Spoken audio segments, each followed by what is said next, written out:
ሰላም ጤና ይስጥልኝ ውድ የቻናሌ ቤተሰቦች እንዴት ናችሁ? እኔ በጣም ደህና ነኝ። እንኳን ወደዚህ ቻናል በሰላም መጣችሁ። ለቻናሉ አዲስ የሆናችሁ ሰዎች ቻናሉን ሰብስክራይብ ማድረግ እንዳትረሱ ማለት ነው። ዛሬ ይዤላችሁ የመጣሁት እንግዲህ ለነፍሰ ጡሮች ነው ወይም ደግሞ ለእርጉዞች ነው ማለት ነው። ይህ ቪዲዮ ያዘጋጀሁት እንግዲህ እርጉዞች እስከ መጨረሻው ድረስ ይህንን ቪዲዮ ተከታተሉት፣ ይጠቅማችኋል። ምንድነው በእርግዝና ወቅት የምንመገባቸው ምግቦች የራሳችንን ጤንነት ብቻ ሳይሆን ያው በማህፀን ውስጥ ያለውን ህፃን የወደፊት ህይወት ይወስንልናል። ስለዚህ ይህ ቪዲዮ ያስፈልጋችኋል ማለት ነው፣ እንዳታሳልፉት እስከ መጨረሻው ድረስ። በእርግዝና ወቅት መመገብ ያለባችሁን 10 ምርጥ ምግቦችና ጥቅማቸውን እስከ መጨረሻው ድረስ እዩት፣ ይጠቅማቸዋል። እንደገና ቪዲዮን ከወደዳችሁት ደግሞ ላይክ ማድረግ እንዳትረሱ ማለት ነው።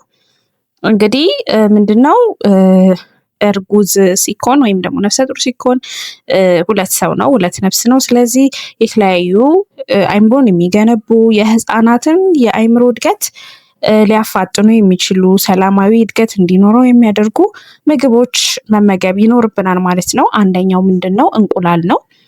እንቁላል እንግዲህ ምንድነው ኮሊን የተባለ ንጥረ ነገር በውስጡ ይዟል። ስለዚህ ምንድነው የሚያደርገው ይሄ ኮሊን የተባለ ንጥረ ነገር የልጃችንን ጭንቅላት በአግባቡ እንዲያድግና ብልህ እንዲሆን ነው የሚያደርገው ማለት ነው። ስለዚህ እንቁላል መመገብ እንዳትረሱ ማለት ነው። ሌላው ሳልመን ነው ወይም ሳልመን አሳ የምንለው ማለት ነው።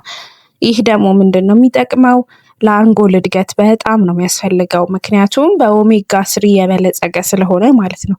እንዲሁም ደግሞ እናቶችን ደግሞ ከድብርት ስሜት ነው የሚጠብቀው። ይሄ ፖስትፓርተም ዲፕሬሽን የምንለውን ነገር ይከላከልልናል ወይም ከድብርት ስሜት ይጠብቃል ማለት ነው። ሌላው ምንድነው ሶስተኛው እንደዚህ አረንጓዴ ቅጠላ ቅጠሎች ለምሳሌ እንደ ቆስጣ፣ ጎመን በጣም ያስፈልጋል። ምክንያቱም አንደኛ ደም ማነስን ይከላከላሉ፣ ለልጁ ደግሞ የአከርካሪ አጥንት ችግር እንዳይኖር ያደርጋሉ እነዚህ አረንጓዴ ቅጠላ ቅጠሎች ቆስጣ፣ ጎመን።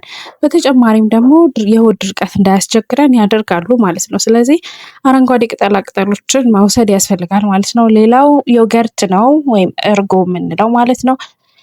የእርጎ ጥቅም እንዴት ነው ስንል ጠንካራ አጥንት እንዲኖረን ነው የሚያደርገው። በካልሲየም የበለጸገ ስለሆነ ልጃችንን ወይም ደግሞ ጽንስ ውስጥ ያለውን ልጅ ጠንካራ አጥንት እንዲኖረው ያደርጋል ማለት ነው። ስለዚህ ይሄ ደግሞ እርጎ ደግሞ በጣም ዋነኛው ምንጭ ነው ማለት ነው ለካልሲየም። ስለዚህ እርጎ መጠጣት ያስፈልጋል። ሌላው ምስርና ጥራጥሬዎች ያስፈልጋሉ።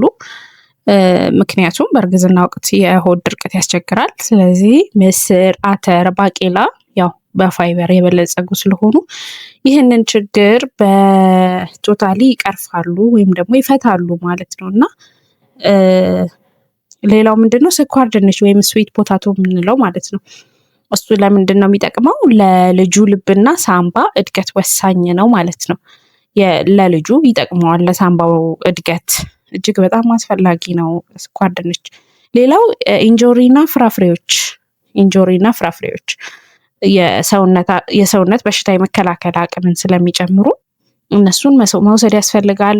አጃና ገብስ እንደዚሁ ቀኑን ሙሉ ንቁ እንድንሆንና ጉልበት ይሰጣሉ ማለት ነው እነዚህ አጃና ገብስ።